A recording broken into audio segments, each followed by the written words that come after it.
এখন চল আমরা একটু কাজ করি, নাইলে আবার 3 নাম্বার চোখটা অন হয়ে যেতে পারে, রাইট? তুমি যদি আমার পাশে থাকো, এই ছোট্ট সাধারণ ঘরটাই আমার কাছে রাজপ্রাসাদ।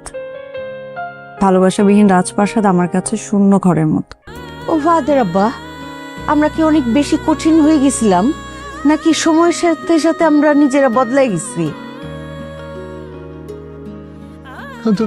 হ্যালো বন্ধুরা, এটা আমাদেরই গল্প নাটকের 30 নম্বর এপিসোড দেখার পরে আপনাদের মাথায় একটা প্রশ্ন আসছে, আগামী 31 নম্বর এপিসোডে কি হতে যাচ্ছে।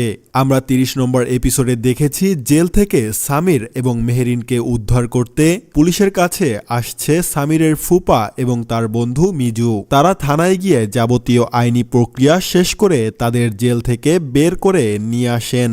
তার আগে আপনারা যদি সামির এবং মেহেরিনকে ভালোবেসে থাকেন তাহলে অবশ্যই একটি লাইক দিয়ে চ্যানেলটি সাবস্ক্রাইব করে দিবেন। তারপরে আমরা দেখতে পাই সামিরের বাবা সামিরকে ভুল বুঝে আঘাত করার জন্য প্রচণ্ড পরিমাণে অনুতপ্ত হচ্ছেন।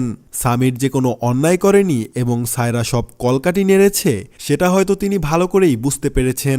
ইতিমধ্যে সায়রা ফাহাদকে নিয়ে তার নিজের বাবার বাড়িতে চলে গিয়েছে। এরপরে আমরা আগামী 31 নম্বর এপিসোডে দেখতে পাবো মেরোর হাত ধরে যখন ফাহাদ খুব ঘনিষ্ঠ হয়ে কথা বলছিল, ঠিক তখনই জামশেদ ভাই আড়াল থেকে সব দেখে ফেলে তাদের এই কর্মকাণ্ড। এই গোপন তথ্য সায়রার কানে পৌঁছালে ফাহাদ এবং সায়রার সংসারে যে বড় কোনো ঝড় আসবে তা নিশ্চিত। তাছাড়া 31 নম্বর পর্বে আমরা আরও দেখতে পাবো সামিরের মা বাবা বলবে আমরা কি বেশি কঠোর হয়ে গেছি, নাকি সময়ের সাথে সাথে সবকিছু এরকমের হয়ে গেছে।